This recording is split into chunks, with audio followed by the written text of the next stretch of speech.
Hello, and welcome to Objective Health. I am Doug, and with me today is Elliot. Hello.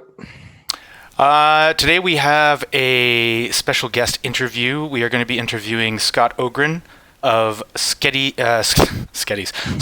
Tech.info, which is a very popular blog and YouTube channel.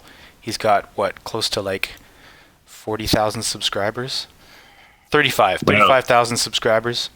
And Scotty, we've had him on the show actually before when we were just doing an audio show talking about 5G because he runs this techie blog, and one of the things that kind of grinds his gears is the whole EMF 5G type thing. So, and he's done a lot of research on it. So he's a very good resource. Everybody should go over to Scotty's Tech.info and subscribe to that. But we'll have plenty of time to talk about that. Let's bring Scotty on. Welcome, Scotty. Hi there. Thanks for having me. Yeah, thanks for being here. So, yeah, I mean, you just did a video recently that was kind of like an update to another one you did almost a year ago at this point. The first one you had, it was called 5G is just the tip of the iceberg. Yeah. And the most recent one is called 5G is, what is it, hitting roadblocks? 5G rollout runs into roadblocks. Yeah, right. And in those two videos, because I just watched them kind of back to back recently, you give like a lot of really great information about 5G.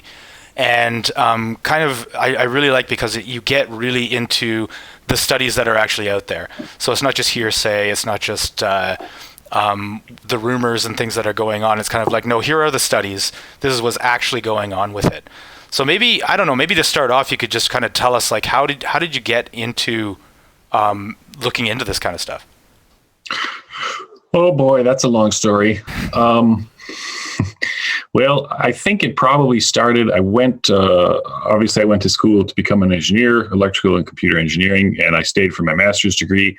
And when I was in grad school, I did my master's project / thesis on CDMA, which is like, it's kind of like what they used to call Sprint PCS. It's a particular type of cell phone system that's used mostly in like the US and a few other countries. But and when I was doing that, I didn't really think much of it, and then it was probably like a year or two later, I kind of came across my first study, and this is the kind of I majored in this stuff basically, and I always kind of wondered because I had read studies about like lower frequencies and stuff, but nothing about cell phone signals, and I was kind of one of those people who said, well, the FCC has rules and regulations, and basically what we were taught, the FCC has regulations for things like power levels, so we're all perfectly safe as long as everyone follows the FCC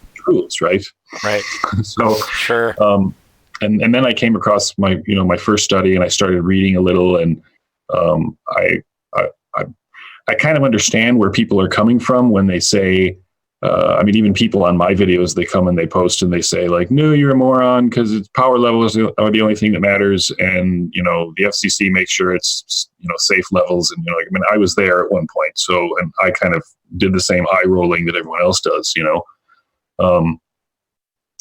so yeah, I just kind of came across, I don't even remember where, it might have been like a forum somewhere or something, and I kind of read my first one, and from that point on it was like, well, I just kept trying to dig up more and more information, and eventually I found that I knew there were thousands, but I didn't know how many thousands, and in the petition, the 5GSpaceAppeal.org petition that I talk about in my most recent video, they mentioned that there are over 10,000 studies. And I actually found a German resource. It's some kind of university teaching hospital where they actually have over 28,000 studies. Oh. And it's not just for 5G and Wi-Fi, it's covering like everything, from, because it goes back to like the 70s and even earlier, where they were studying like AM radio, FM radio, extremely low frequencies, even things like 50 and 60 hertz, capacitive coupling from power lines. People seem to have, some people anyway, seem to have kind of harsh reactions to just this. I don't know. I was going to call them evil rays, but technical term. The emissions from just electrical wiring running in your walls, and there are actually studies about that stuff too. And all of these studies, they point in a general direction. And so since the 70s, at least, studies have been done, and every time they say, geez, this doesn't look so good, that doesn't look so good. And then the frequencies get higher and higher. The modulation schemes change over time, but people more and more, they keep doing more of these studies. And of course, you have to ask yourself, well, how could 28,000 studies have been done if there was nothing to it? Because, I mean, if you've ever worked in like an engineering or a scientific field before, as I have, you know that you don't really get funding for things unless there's a very good reason, because there are, like I was watching I think it was a video the other day with Joe Rogan was interviewing some archaeologist guy, I forget his name, and he was talking about, he's kind of like a fringe archaeologist, but many of the things he was talking about, 10, 20 years ago, they have now been shown to be true. And so he was talking about how, like in archaeology, like you have to say, with the pyramids, here's the official story, you can't deviate, that kind of thing. And it's pretty much the same in many fields, like in physics, in chemistry, and in medicine even. And actually, just earlier today, I got an email via my website from a guy who said that he has a study that the U.S. Navy did in 1970 something, showing that, even way back then, there, I think it was like wildlife and people living around military bases, like they were sort of cataloging and recording these effects, and they weren't all good. I haven't actually taken a look at that yet, but so yeah, it's like the more you look, the more you find, and then people start sending me stuff, and then there's even more to look at. And yeah, it's not. Well, two things. First of all, none of it is terribly conclusive, because it's very difficult. Like you'll have, out of these 28,000 studies, you might have one study that's saying, older, say 900 megahertz cordless phones that were analog had such and such an effect on like a bacterial culture. And then you'll have another study that says, 2.4 gigahertz, Bluetooth or, cordless landline phones or whatever, has a negative effect on, instead of a bacterial culture, it'll be some sort of like reproductive cells in chickens, or it causes like early ovulation, or, just these crazy things. So you kind of have to obviously I haven't read all 28,000 studies, because that's a lot of reading, but the more I read, the more it's like you have all these arrows kind of pointing in the same direction, and basically in the direction that this stuff is probably not good for us. And nevertheless, we have the new era of 5G, which may not be coming now because of the poo-pooing of Huawei and their 5G systems, and which are, and apparently there was a protest day in the U.S. Just on Wednesday. What day was that? That was the May 15th. And I had some people writing to me the past couple of days saying, we had the protest in our city, and there were a lot of people that showed up, and, people are fired up about it, and they don't want it. There was also someone else told me there was, I think, a town in Switzerland. I don't remember the name of it. He said that they also successfully lobbied for putting the kibosh on the 5G deployment. So, Just to clarify before you go further there, Scotty, that website, the compilation of the kind of 28,000 plus studies on EMF and its effect on kind of living systems, is that EMF Portal? Yes. Yeah. Right. EMFportal.org. Yeah. That's a cool website. Definitely recommend the listeners to check that one out. It's got search function as well. So, if you want to know about whether it's having an effect at a particular frequency or like on a particular kind of living organism or something, like there's loads on bacteria, you can just type it into the search bar. It comes up with all the results. So it's really good resource, that one is. Yeah. Yeah. And you can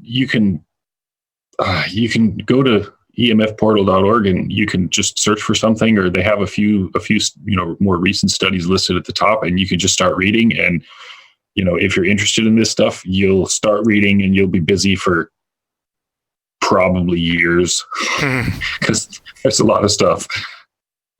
Yeah. Well, that's one of the things that is really amazing about this, is that there is so much information out there and so many studies that have been done. And yet the mainstream perspective on this is still that anybody who says it's harmful is a tinfoil hat wearing conspiracy theorist or health nut. And, it's so amazing that it is so, like, there is so much information out there, yet the common feeling on it is that it's harmless, that it's completely harmless. And, Wi-Fi, the same thing was happening with Wi-Fi, let's put it in all the classrooms. And then there's some pushback from some people, but those people are crazy. It's like, oh, that's not affecting your children. What are you talking about? You're insane. So that's one of the things that really kind of blows me away about it. Like, still to this day, if I put something on my Facebook about the dangers of 5G or Wi-Fi or something like that, I've got a number of people coming on there saying, you're crazy. They've proven that there's no effect from it. Yeah, I've even had that on so-called alternative kind of health groups and stuff, where you think that people, like, they ascribe to certain alternative concepts, and they acknowledge that not is all that it seems, so to speak. But then when you broach the subject of EMF or Wi-Fi, they just shut down, and all of a sudden you're like a lunatic. It's really like a trigger point there, I think. Yeah, that's actually why I mentioned just a little while ago in my introduction, so to speak, about how I was kind of originally on the bandwagon. I think back then it's not so much that I didn't care, and it's not that it's like I think for most people you just trust authority. Mm-hmm. If the FCC has these regulations, well, they're the FCC. Of course, they've done the research. They know what they're talking about. I mean, obviously, of course, right? And then you don't really think about lobbying by the industry. You don't really think about the fact that yes, it's according to 4G versus 5G. 4G for 5G, the power levels according to the FCC rules are allowed to be up to 19 times higher. And so you can say, oh, well, but 5G is okay because it's sticking to the FCC's rules. But then you have to go, well, hang on a minute here. They're allowing power levels 19 times higher. I mean, that's like totally crazy. So, but it's, I try not to be sort of hostile, because I was kind of one of these people saying like, crazy people, tinfoil hats, I used to be one of them. So I kind of understand where they're coming from most of the time. But it is rather difficult to get beyond that, because we have this thing in our society where anything you hear that you don't like, or that, we're very quick to say like, oh, that person's crazy, or, oh, you're a conspiracy theorist. And, we don't go and actually read the studies that they read, and we don't actually do the research that they might have done. We just kind of write them off. And I think that's actually one of the problems. At the same time, you can't really expect everyone to read these studies. I mean, in the first 5G is the tip of the iceberg. I made that video and I came across this concept of VGCCs, the voltage gated calcium channels. And it was actually on Elliot's channel, EO Nutrition, where he did an excellent video on VGCCs. And it was like, oh, now, of course, he goes off into all the super technical stuff and then says, okay, now basically what that means is blah, the dog is brown. And it was like very, very simple and easy to understand. And I was like, yeah, so it's very it's very, very technical. And I think that's why I keep making videos on it, because, I know enough about the stuff that I can say something intelligent. I can read the studies and understand them. At the same time, I'm not like a doctor or something. I'm not a biochemist. I'm not everything. So I just feel like I should say something about it. And of course, I do actually have a few very good friends who are electrosensitive. As far as I can tell, I'm not really. I don't really notice any horrible effects. I mean, sometimes, I know people where if you turn the Wi-Fi on in the house, like they get a headache almost instantly. And it's also very difficult because, yes, there's this electromagnetic pollution, but there are also many other factors. Like if you're eating McDonald's every day, most likely that's going to have a negative impact on your health. Probably more so than the EMF. So, it's difficult though sometimes, because, you want to say this stuff, you want to share it, and you just kind of want to even just try and help people, try and explain things. And as I said in my most recent video, like, I love technology. I don't want to get rid of it all. And I firmly believe that it is possible to come up with a better scheme. And first we need like a very thorough, independent, international, properly done extended study without any, crazy influences from industry, without any pressure, without, all that kind of stuff. And that would actually, I think, allow us to discover exactly what it is about, especially these, like the pulsed digital type signals, that is causing the problem. Because we talk about like pulsed signals. I talk about that more in my first 5G video, the iceberg one. And it appears that the pulse nature of these digital signals is the problem. But what you kind of have to understand there is that pulses are actually, if a pulse is kind of like this, but it's like if you zoom in on the pulse, realistically, it's actually kind of doing something more like this. It's kind of more curved, and you might have little jaggedy bits on there. So how do we know that it's not the little jaggedy bits that are causing the problem? Or maybe the pulse nature, maybe it has something to do with the particular modulation scheme that's being used. And of course, like with every flavor of Wi-Fi that comes out, they're changing the modulation little by little, sometimes drastically. So you can't even say Wi-Fi is good for you or Wi-Fi is bad for you, because is it just the frequency? Is it the modulation scheme being used? What about, like, if I transmit a pure sine wave instead of a pulse signal, does that make a difference? And all the studies show that it doesn't really seem to matter, and that in fact, all these various systems that we have, if they're transmitting at power levels that are, upwards of like 1 billion times weaker than what the FCC says is safe, they still have an effect. But what you're talking about there is power levels that are like so infinitesimally small, it's actually absurd.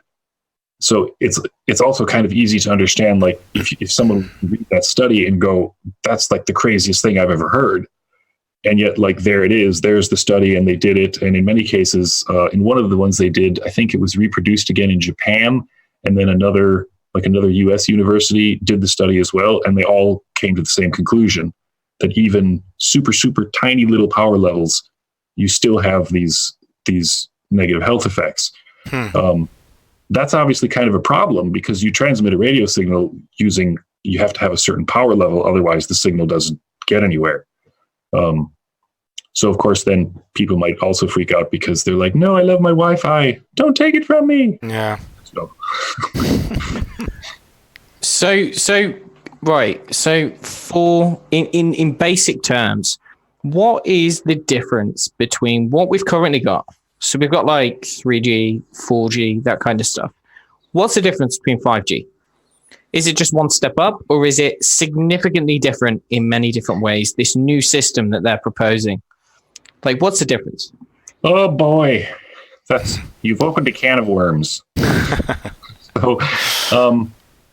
So the first thing to remember is that it's, oh boy.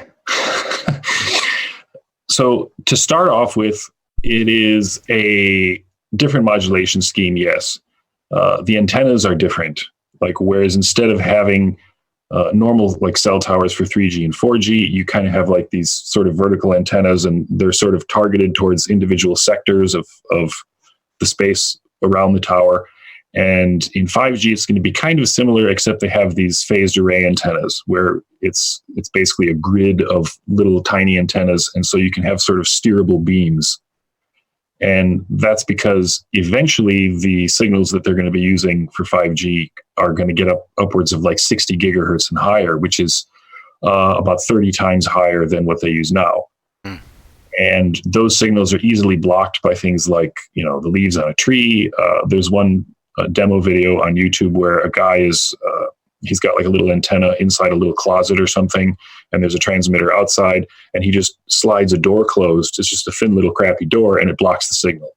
Because at those very high frequencies, the millimeter wave frequencies, the waves don't propagate the same way as they do at like 1.7 or 1.8 gigahertz or something. So then apparently what they want to do is have these highly directional beams, and they want to do that because you're going to have like your tower up here and your little dude with his smartphone down here, and they want to be able to shoot the beam directly. And that's partly because of the difference in frequency, and partly because they want to, instead of having a bunch of overlapping waves, they want to have highly targeted waves. So it's almost like having a wireless point-to-point connection. And then, of course, you can get things like improved reception and higher bandwidth and that sort of thing. And apparently they also can use steerable beams to bounce signals off of certain objects in order to maintain connectivity. But that will be true, it seems, mostly in large cities. If you're in like a rural area, it's like the farther you get away from a big city, the less practical 5G becomes. If you need, because the signals don't travel in quite the same way, they're talking about, we're going to install 200 times more antennas everywhere. Like, you're going to have these little antennas on every street light, going down the street you live on and things like that. So instead of having like one or two big towers in your area, there are going to be like 200 of them. Maybe there'll be a big tower here and a bunch of smaller ones everywhere, so that everyone can have connectivity. Because of course we all are supposed to love this idea of the Internet of Things, where once we have the 5G, we can have everything connected to the internet, including, not just your phone or your tablet or your computer, but your car and your washing machine and your lawnmower, and like the grass in your front yard will be 5G internet enabled, and everything's 5G enabled. Never mind that no one actually really wants this, and we're all kind of sitting here going like, are you going to buy all this crap? Because I'm not going to buy all this stuff. Yeah. So that's probably kind of the short version. And the studies that were done on these millimeter waves, they are particularly disturbing because, as I talked about in my first video, there was a study, actually various studies, and you can hop on YouTube and search for Dr. Martin Pall, because or Paul, however you say it.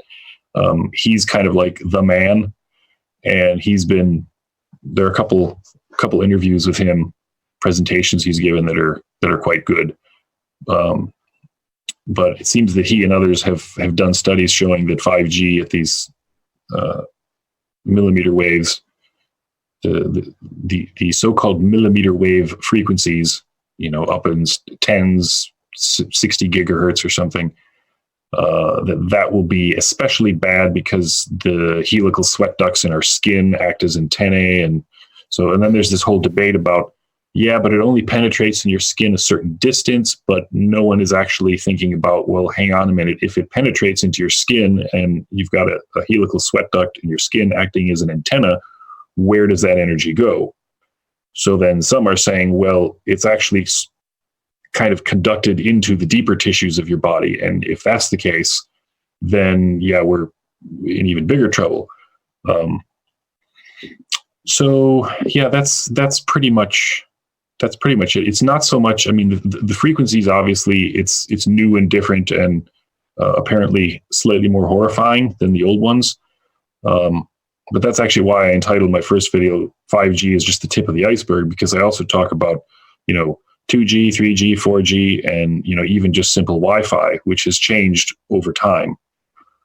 And I think Wi-Fi first went on sale, commercially, it was available in like 2001 or so. And so you think about it and you go, well, okay, when was Wi-Fi everywhere? Well, let's say maybe 2008, 2009.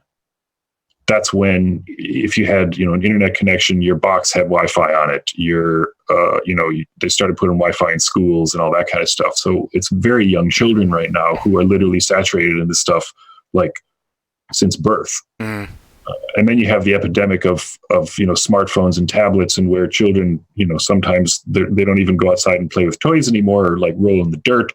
They've got an iPhone in their hand when they're like 2 years old. And so they're exposed to this stuff like nonstop. And what effect is that going to have? There are studies that show that it increases rates of autism and ADHD in children, especially. Then, of course, you have this idea that vaccines may also cause autism. So, none of this is really happening in a vacuum.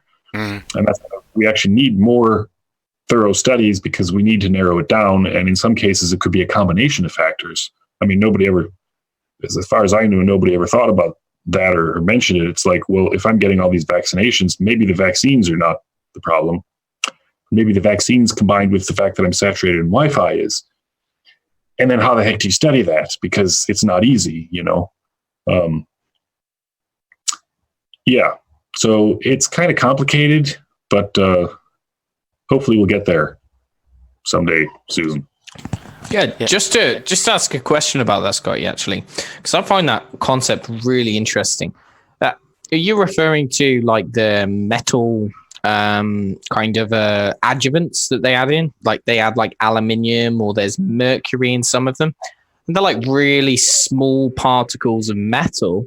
I always try to think of it, and it probably doesn't work like this, but this is the way I conceptualize it. It's like if you take a metal fork and you put it in a microwave, and then it sparks, yeah? So that's like the radiation, like interacting with the metal, like is on a really, really kind of low level. Is that what's happening? Like we are exposing ourselves to this radiation, and we've got, say you get a bit of aluminium in the brain or something from a vaccine, and it's like almost like interacting with the radiation in some way. Do you think that's possible? I have absolutely no idea, but I think it's actually, I mean, this is, to me, that's the question. And it's a good question, because, typically what we do is we say, well, I don't like this whole 5G thing. I'm against, all this, our whole wireless wonderland. So I'm going to, protest against that and try and push back against it.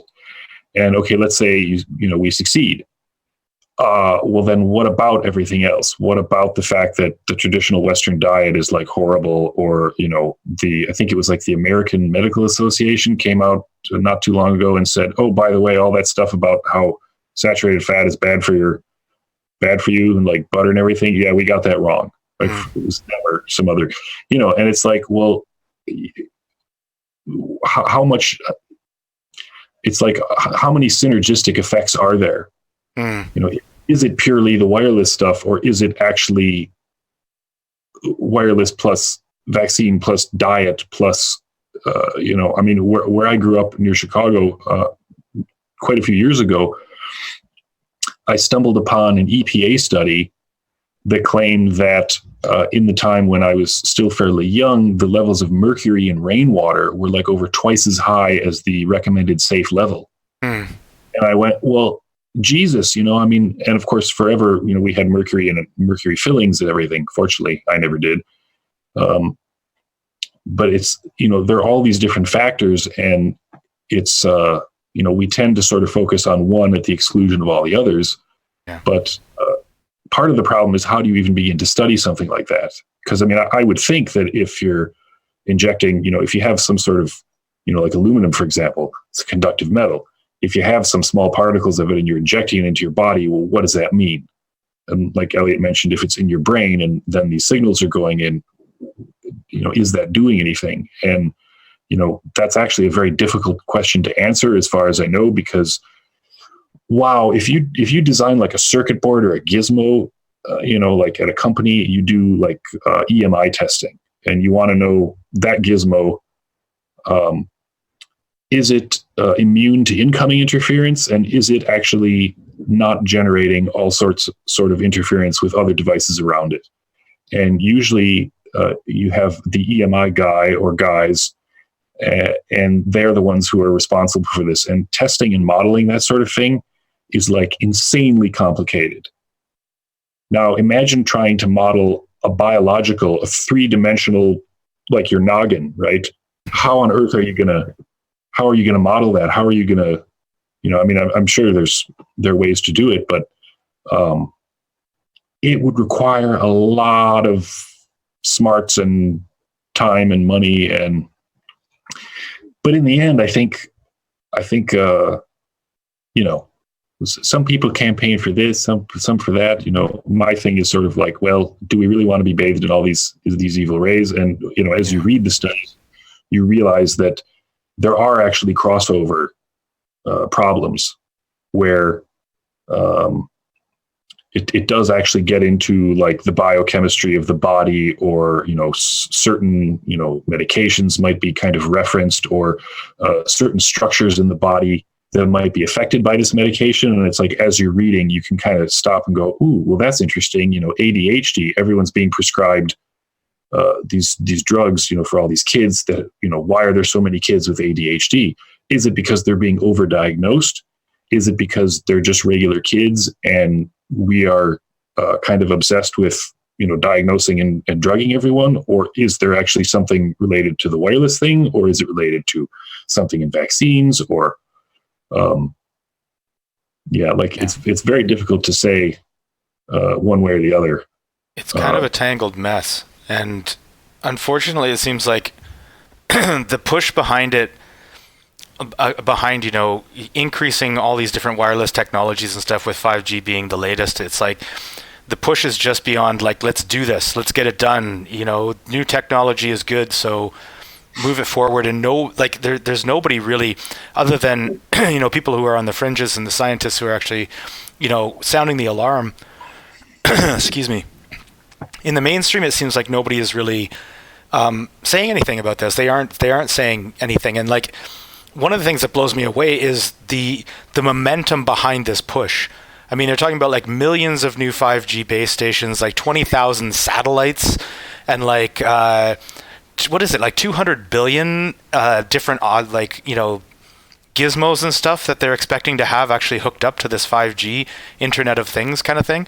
And it's just like the momentum is just so strong, and the push is so strong. And you got like a few scientists going, "Wait, hold on a second, we're not ready. We need to do more studies." And they're just kind of like, "No, forget it. We're already there. Let's just go." So that's one of the things that I find really kind of disturbing about it. It's just kind of like you can't stop this tidal wave of progress. I don't know. Yeah, well, that's actually, to me, that's kind of the other interesting part, because just I published my most recent video, the 5G rollout runs into roadblocks, and literally I recorded it, and then it was like I posted it like 2 or 3 days later, and in the interim, in the interim I found another there was another city or something that said, no, we don't want it, and then it was, I think, a day or two after I posted the video, then Trump came out and said, "Oh, we're gonna prevent U.S. companies from doing business with Huawei," and that's actually kind of interesting, because I think a lot of this is actually driven by basically making money.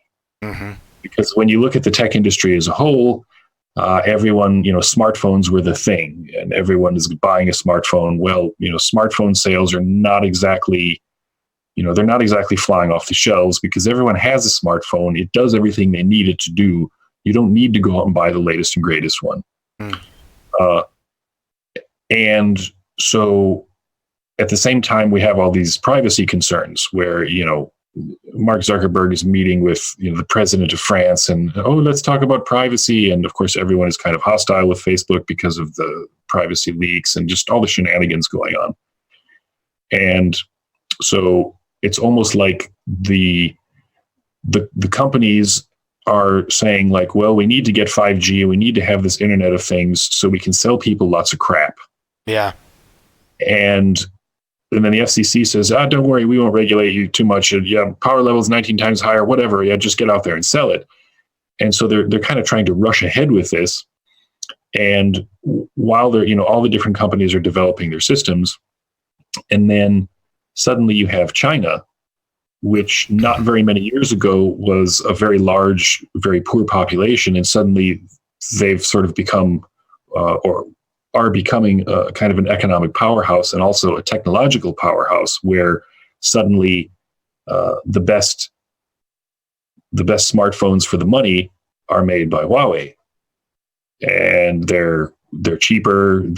Everyone, I don't have one. I've never tested one or anything, but like everyone I know who has one goes, oh my God, this is the greatest thing ever. And it costs me so much less money.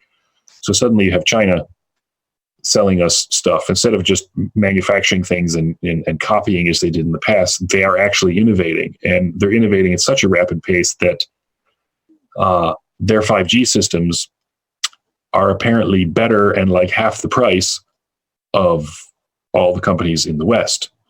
So naturally, the companies in the West are not happy because they want their systems to be, we want our systems to be running the whole 5G network and everything. So then you have all this kind of political / economic nonsense in the background. And it's like they're all running as fast as they can. But it's really actually based on kind of nothing except money, because like I said in my latest video, like who actually wants this stuff? Like who really needs it? Yeah. Do you really need a 1 gigabit connection on your smartphone when even on the existing 4G systems in some areas you can have that? And of course, like it's very strange. And I'm not surprised at the whole, the poo-pooing of Huawei, because just purely economically, like forget about politics and types of government and all that stuff. Just purely economically, if companies like American telecom companies can't sell their equipment to the whole rest of the world, that's like a giant disaster, like purely economically speaking. And if China steps in and replaces all of them for these 200 times more antennas everywhere and all that kind of stuff, it's like they win and the rest of us lose from a purely economic point of view. So is that why they're running so fast? Probably a large part of it. Other people have suggested that there are more nefarious uses for a 5G network. And I have to say that it doesn't take much imagination to think about what might be done with a ginormous network of literally millions and millions and millions of highly directional 60 gigahertz radio beams. Like you could imagine some pretty interesting scenarios. And that's apart from the fact that if you have this Internet of Things and everything's connected to the internet, right now people are, posting on social media going, oh my God, my phone was, it was asleep, the screen was off, but it was on. It was just sitting on the table at the restaurant, and my friends and I were talking about, llamas. And I get home and I hop on the internet, and suddenly, I'm being offered like llama socks and like llama food, and a llama saddle, whatever. And obviously that sort of harvesting of data for economic and other reasons would be a really big plus for some people. So I'm guessing that's probably the other reason. So it's like, having massive quantities of data for various purposes, plus having massive quantities of money, and you put the two of those together, and no one cares about health, and they don't even check. So, just one question: the 60 gigahertz radio beams, I just had like in my mind, like beaming that at like a crowd of people. I don't know, say if you had some kind of protest or something. Do you know if that kind of frequency or power level or whatever, is that enough to cause kind of noticeable physiological changes in anyone? Like, has there been any research? Because I'm sure I remember Dr. or Professor Martin Pall talking about like causing burns on the skin. Like you could actually cause burns on the skin and cause like erythema and itching and stuff. But I wasn't sure about the frequencies or the power. Like, do you think that that would be enough to kind of have noticeable effects on people, or is it just way too low? Well, that's actually a good question, because I'm pretty sure I read the same thing that Dr. Pall was talking about, and I thought it was actually kind of curious because from a purely power level point of view, unless you had, I don't really know actually, but I mean just from like the FCC rules, thinking about like maximum transmit power and that kind of thing, the power levels should not really be high enough, even if multiple beams were targeted, like at say your arm or something. As far as I know, that should not be high enough to burn. But then you have the problem that all these other studies showing that even at lower power levels, it is actually having physical effects. I mean, some people say, well, 60 gigahertz is the same as this, crazy crowd control weapon that like the U.S. military has, and the power levels of those things are like way, way higher. But if you do actually get biological effects at low power levels, then yeah, I mean, you might not be able to like burn your arm or something, but if it's causing all sorts of other negative things, well, then it's still probably not good. I mean, I've read similar things. People post on my videos and say, they're going to use it for this and that and the other thing, and that's it's difficult to say because I'm, it's kind of funny actually, because my sort of like knee-jerk response to it is, nah, but the power levels aren't nearly high enough to do that. And then I have to go, oh, right, that's what I said before when I didn't know as much as I do now. So I read all those studies and it showed that even low power levels so then I kind of have to ask myself the question, well, geez, could they actually do that? Is there some mechanism that, that I don't know about? And obviously there are a lot of things that I don't know about, because the more studies I read, the more surprised I am. So I can't say for sure one way or the other. But I would, I don't know, I'll have to, maybe I can find the particular study, or see if I can find more information about it, because, and in the end, even if it doesn't actually, cause burns or something, I mean, we tend to be worried about things like that it's like, oh my God, they're going to use them as like death rays from War of the Worlds, they're going to like cook all of us, and that's like, I mean, the problems that it does cause, even at very low power levels, for even like lower, Wi-Fi and Bluetooth frequencies and 2G and all that, the problems that they're talking about are like glioma, that like 10 or 20 years of exposure and your risk of having, tumors in your brain or spine are increased, sometimes hugely. That's actually kind of just as scary as being vaporized by a War of the Worlds death beam. Yeah. And it's not just cancer, it's all kinds of crazy stuff like decreased sperm motility, and,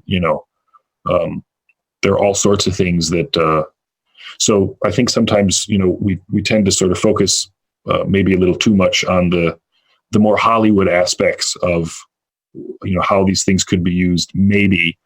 But when we do that, we ignore some of the other things like, like getting brain cancer and, stuff like that.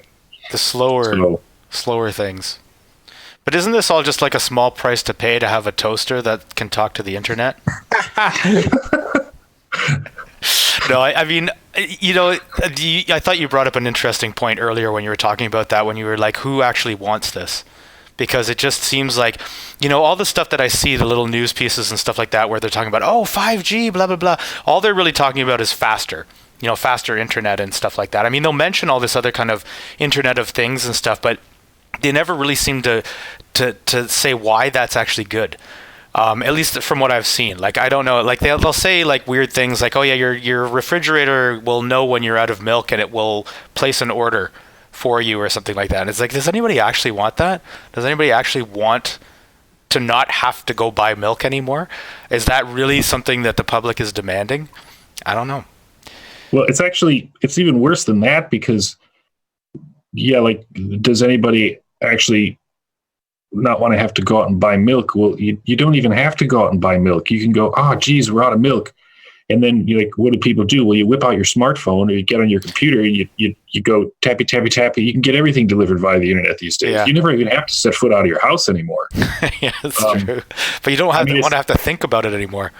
But I mean, it's gotten to the point where it's literally absurd. And I mean, I'm not really complaining because it's awfully convenient, but I needed a new starter motor for a lawn tractor, like a riding mower. And I was like, oh, geez, years ago I had to buy one. And so I was like, oh, God, what was that?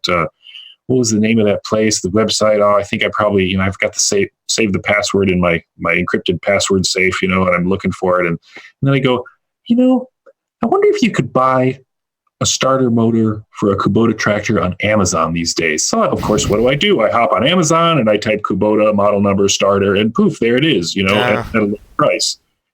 And it's like, and of course I sort of cringe every time I do that.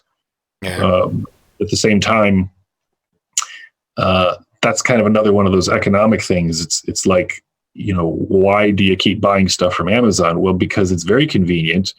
You're never hassled that, like, oh, we've rejected your card from your bank because you have to verify the payment, or because they have special agreements with all the credit card companies and processors so that everything just goes right through. And furthermore, everything is cheaper. I mean, I used to buy computer hardware from local, not necessarily local French stores, but from, online French retailers, like, one up in Paris or something. And they're all out of business. Well, most of them, because Amazon started selling everything, and it's like way less money when you get it from Amazon. So what are you going to do? Especially in a time of economic hardship, well, you're going to go for the cheaper option. You get it faster. It's super easy to exchange things. It's easy to return things. Everything's super easy. But of course, our desire for this convenience has created this giant Amazon empire that we then say is evil. Well, okay, everybody stop buying stuff from them. Well, no, that's not that's not going to happen. No. And of course, with the Internet of Things, you have this they're talking about like over 1 trillion devices, and they're all internet connected, and they're all. It's nobody actually wants it. Like part of what I think they're going to do is, or what they want to do is, first of all, they want the 5G network so they can have all this crap.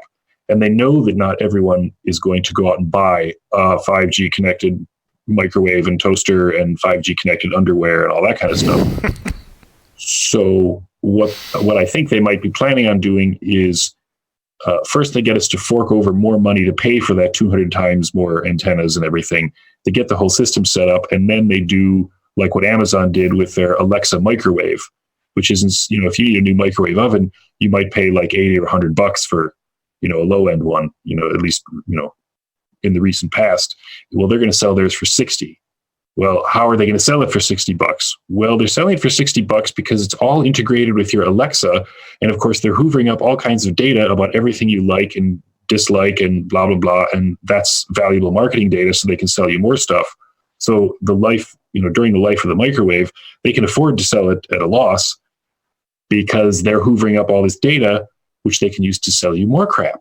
Mm-hmm. And so for some of these things, like the Internet of Things, I'm guessing they're just going to almost give them away for free, because this is actually a model. This is actually the Chinese model, because when China's tech revolution happened in the past, like, say, 10 years, and everyone started to get a smartphone, one of the things they realized was you had all these startup companies, and they're like, okay, we want to have like bikes that you can put, take them from point A in this city, leave it in point B, and we want to do this, and we want people to use these things. How are we going to do it? Well, we're going to have to spend a whole lot of money, because if we charge people for it at first, nobody's going to use it. So they'd let people use it for free, and they invested, and the companies ran at a loss. And then once it was popularized, then they would tack on some other thing like, oh, well, if you rent one of our bikes, and you're using our app to, you use the app to unlock the bike via like Bluetooth or something. And then, their app would, they would pair up with somebody else, and they would, sell advertising data or sell, whatever data they gathered. And then they were actually able to monetize it. So maybe that's another part of the plan, is to, I don't know, maybe not, but it seems like, given Amazon's microwave that, when I saw it, I think it was either $40 or $60. And I went, geez, that's pretty cheap for what looks like a fairly nice microwave. But in order to have that, someone's going to pay for 5G, and considering the astronomical cost for it, especially now that you can't use Huawei stuff at half the price, you have to use stuff from Western companies, and there's going to be 200 times more antennas. And who's going to pay for that? Well, I guess you and I are, because we're expected to pay instead of $20 or $30 a month, are you expected to pay $100 a month for your cell phone service, or, so it'll be interesting to see how it all progresses, especially now with all the blowback against, especially the rollout of 5G. Yeah. Well, one of the more disturbing aspects of it, I guess I've said that a number of times because there's a lot of disturbing aspects to it, but one of the things, just kind of getting back to the health effects of it, is hearing about how it's not just humans that are going to be affected by it, but there's actually a lot of kind of scientists who are sounding the alarms about things in the natural world that these 5G millimeter waves actually affect. Like insects, like plants, like birds, mammals. Well, I don't imagine there's a living thing that won't be affected by this in some way.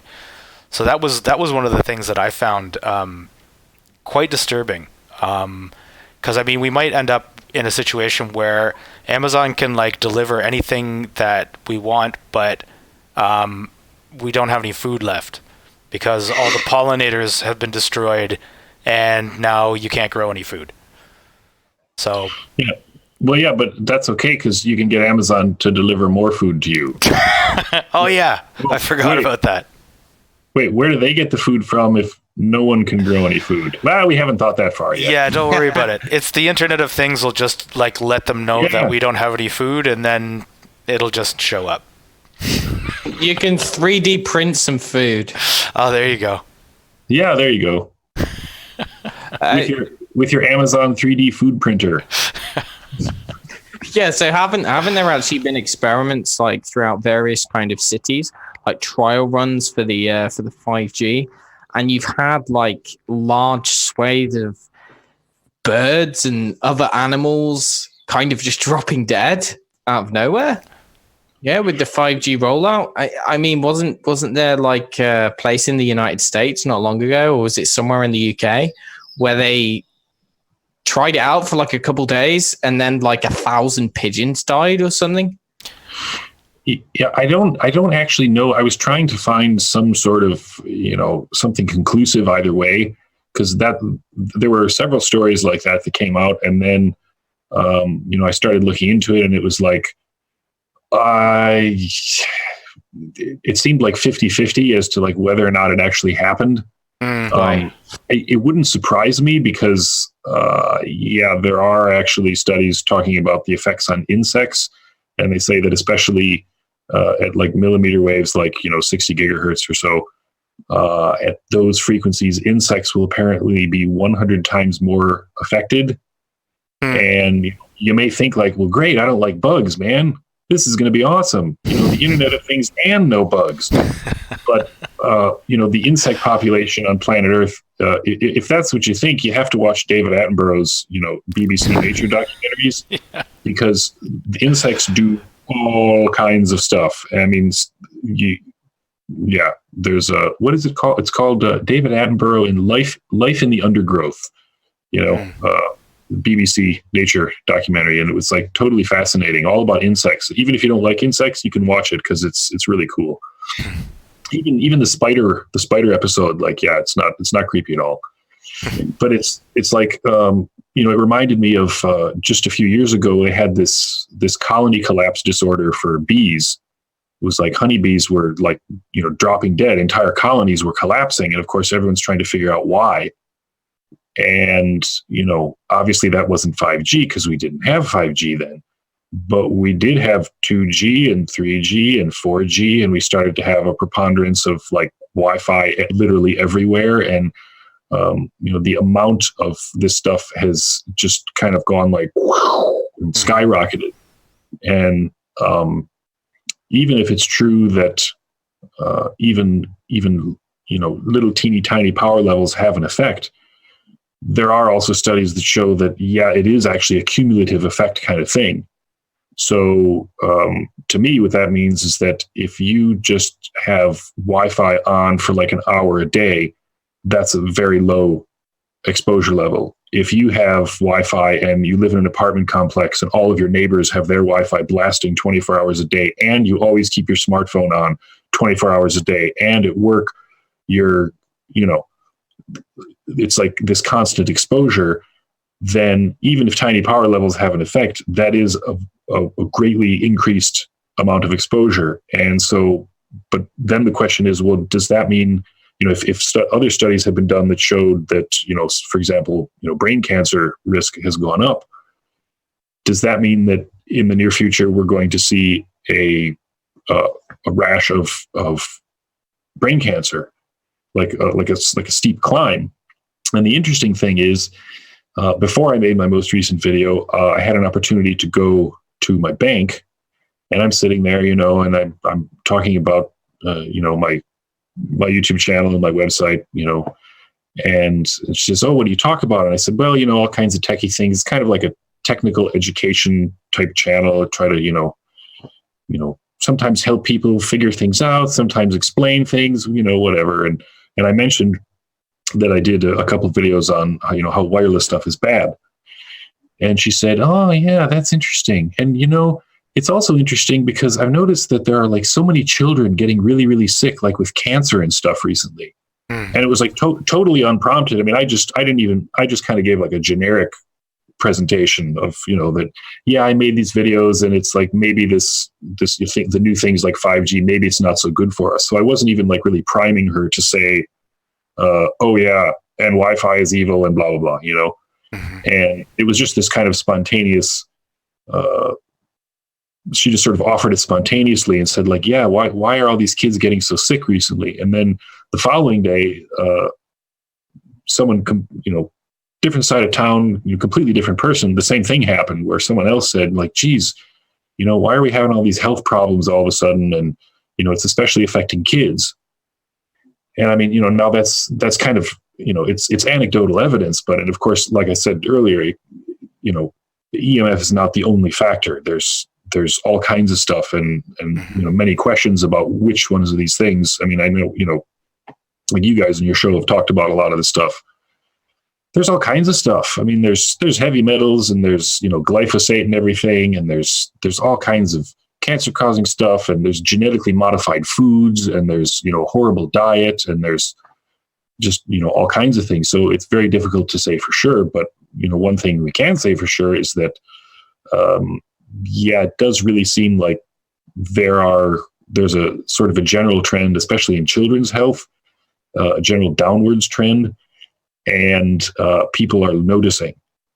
And so far this year, that's actually been the most curious thing, is that, you know, this is something that I might have brought up as, you know, as a topic of conversation in the past. And now like other people are bringing it up with me. And I'm going, yeah, that is really concerning, you know, and blah, blah, blah. Did you hear about this? You know, whatever. Yeah.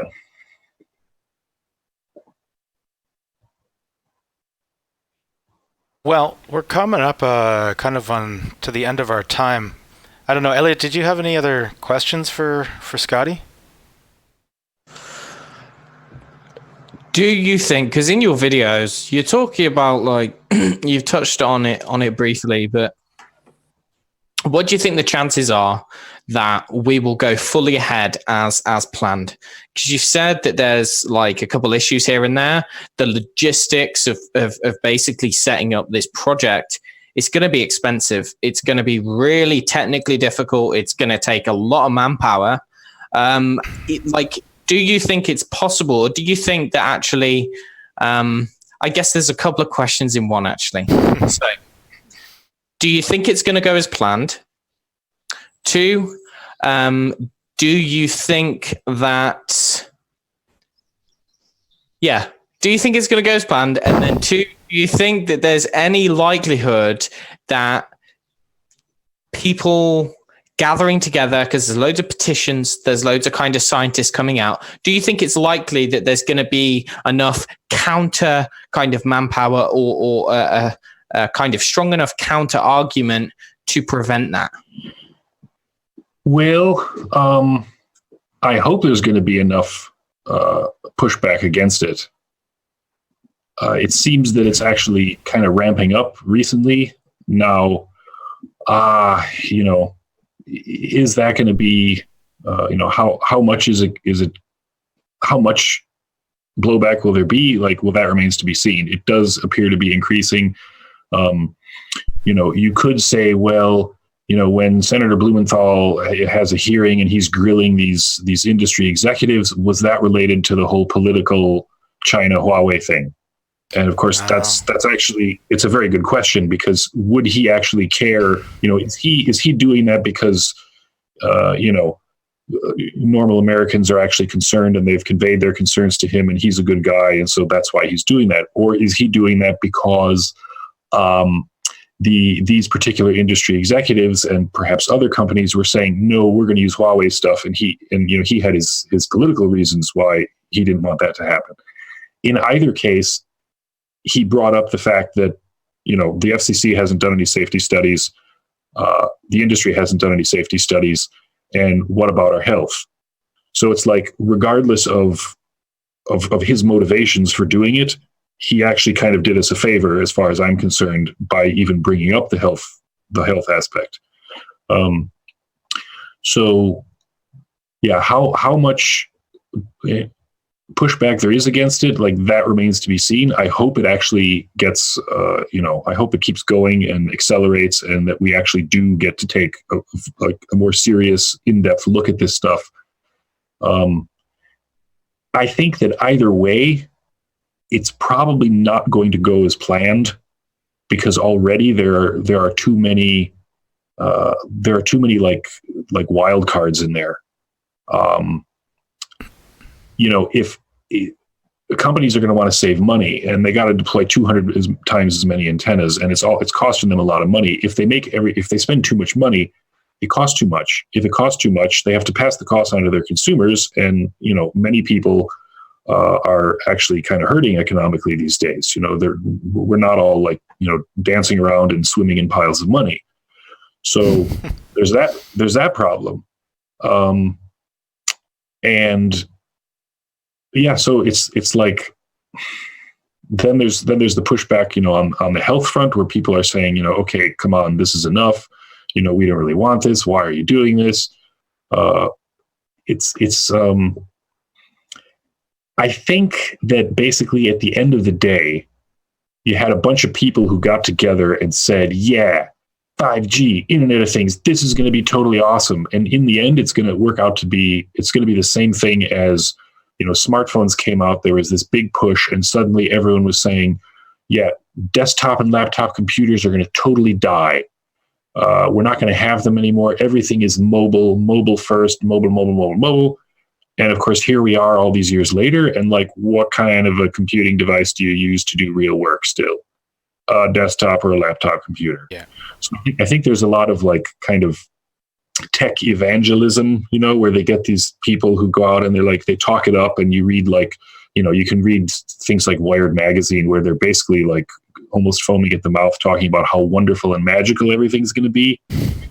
That's usually driven by, profits and that sort of thing, and all that kind of thing. But I think already, I mean, I know that 5G has already rolled out in many places.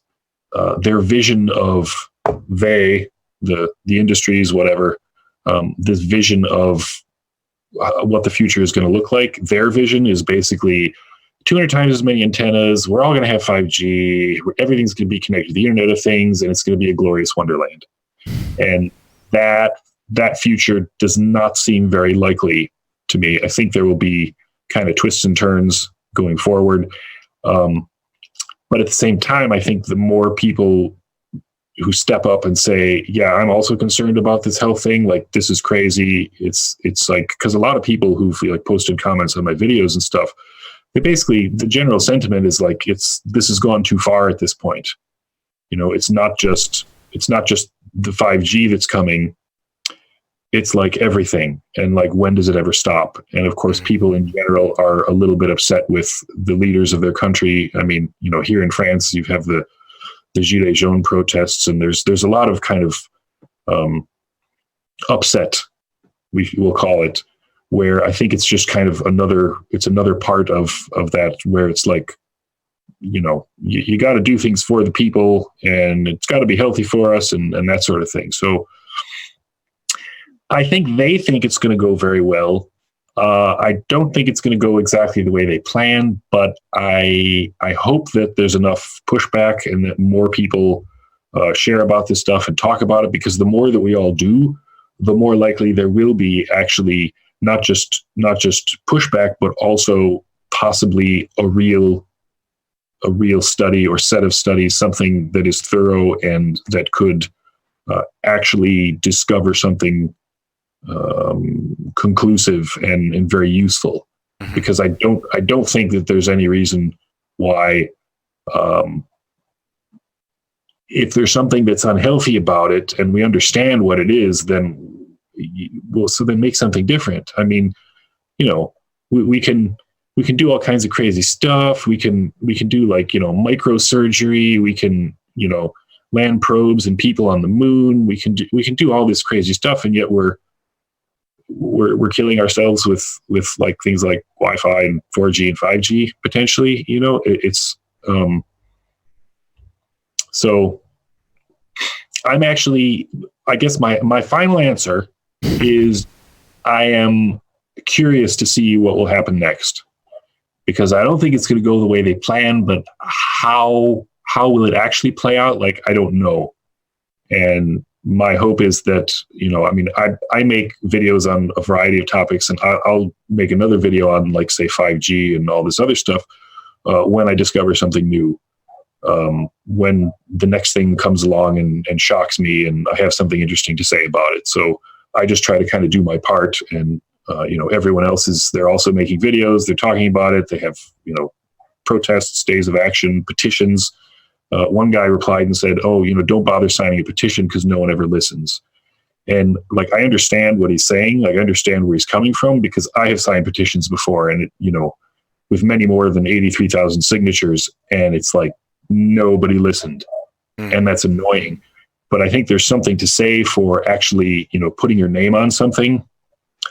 And if you find, you know, like the 5gspaceappeal.org, you know, you sign that one, you sign this one, and the more people that do, the more, at the very least, you're actually saying, like, look, I don't agree with this either. And it's not like that petition has to be, like, taken on a silver platter to the White House or whatever.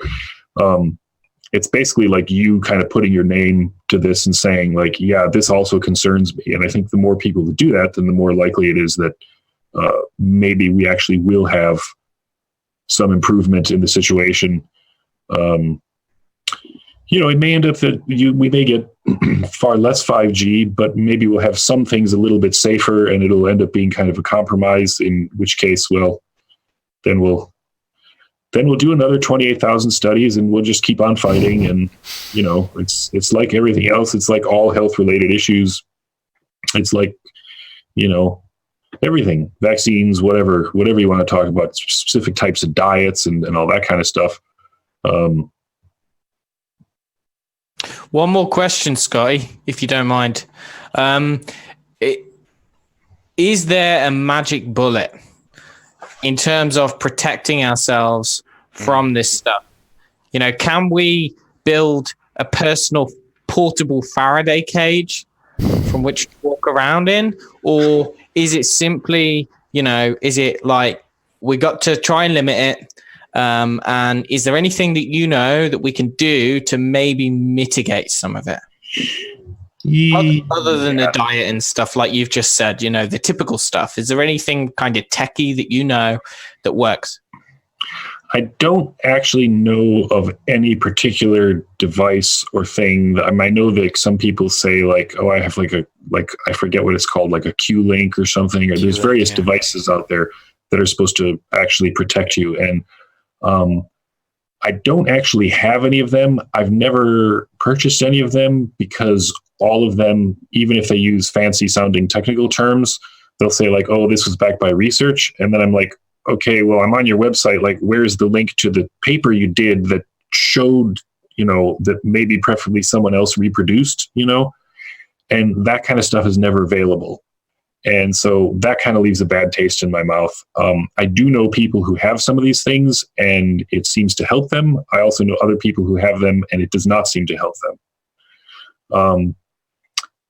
Yeah, if you lived inside a proper Faraday cage, you would be perfectly safe. You also would probably have a very difficult time building a proper Faraday cage because, oh yeah, it gets pretty complicated. I made a little Faraday box for my smartphone out of layers of copper foil and stuff, and that was actually highly educational because I had read a bunch about it beforehand. It was just kind of a thing to do for fun. And I discovered that it's actually very, very difficult to do well. And also take your, if you want to block the signals to and from your phone, put it inside your microwave oven. That actually, sometimes it works, sometimes it doesn't. And it depends on a variety of factors, not the least of which is, are you in the middle of a city where you're right next to the giant tower, the cell phone tower, or are you out in the boonies? Specifically, what kind of phone do you have? What kind of microwave do you have? It's better shielded. It's not better shielded. It's because people ask me, I did a video on smart meters, which actually wasn't about the health effects of smart meters, but about the how smart meters here in France were actually costing people more money. And so I was saying it's basically worse than just the health problems. It's like it's also they're kind of screwing people over in a sense, and many like retired couples are having to pay money that they don't have, extra money that they don't have to have the same service that they had before, just because of the stupid smart meter. So of course people wrote and they said, can I put like this shield over the smart meter? And like if you do it the wrong way, you're actually creating a reflector that basically shoots the rays back through the wall into your house. But all of that is like really hairy and complicated, and it's very difficult to give any sort of recommendation because it's kind of highly specific to that person and their house and their situation. And as I mentioned before, like with EMI testing and stuff, in order to model all this stuff properly, like it's super not easy, and it's very complicated. Depends on many factors. So what I usually tell people is just try and minimize your exposure as much as possible. And don't be afraid to tell people that that's what you're doing. And don't be afraid to tell people that, yeah, there are 28,000 studies out there and they show that all kinds of this stuff is bad. Yes, the IARC is going to look into, does it cause cancer again? And, just basically put this information out there, and don't be afraid of the whole tinfoil hat conspiracy thing, because, it's absurd. I mean, back in the day, there was a dude who said that the earth rotates around the sun and not the other way around. And he got in deep doo-doo for that. Turns out he was right. So, yeah, I wish I could say, just use this little gizmo and you'll be totally safe. And at this point anyway, I can't. If I find one, I'll make one, and I'll get a loan and manufacture them and send one to everybody. But so far, Yeah. So, yeah, I guess that's about it. So where can we find you, Scotty? What sort of thing do you offer to the public and everything? Well, you can go to my website at scottystech.info. There you go. There it is. There you have it. COTTIES tech.info. My YouTube channel name, the channel name is the same thing, scottystech.info. And if you like my t-shirt, you can go to my website or my YouTube channel and click on through to Teespring, where you can you can get your own glorious scottystech.info merchandise.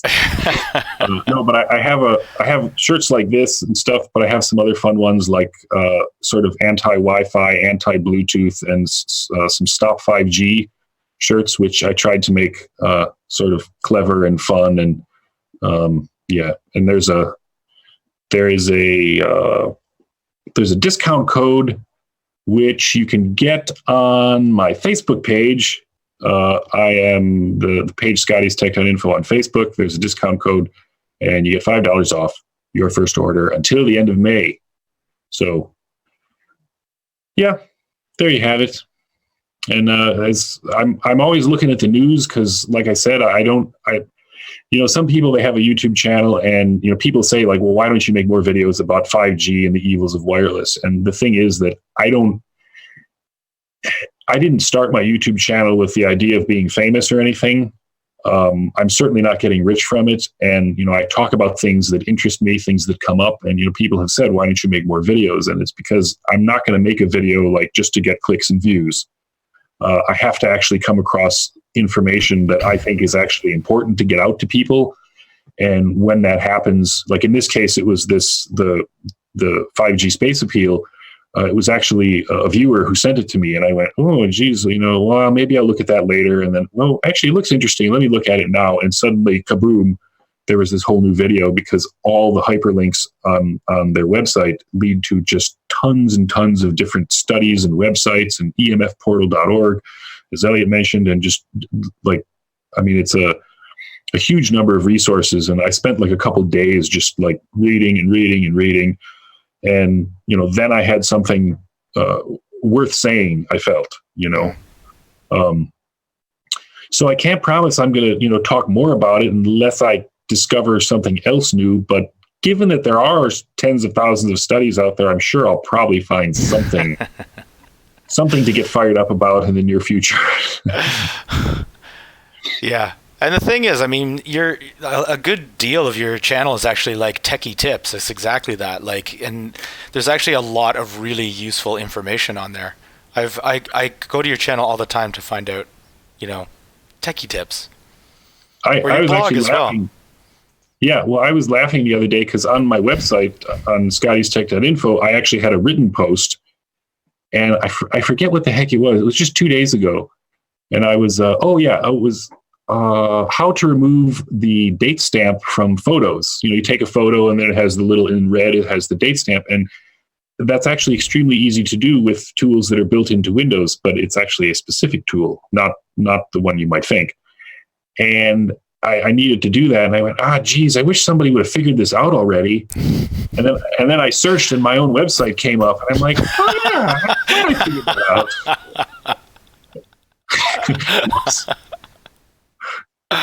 That's awesome. There's all kinds of good stuff on there. And yeah. I liked your article about how to shuffle on one of those non-shuffling MP3 player things. I utilized that tip, and it actually worked really well.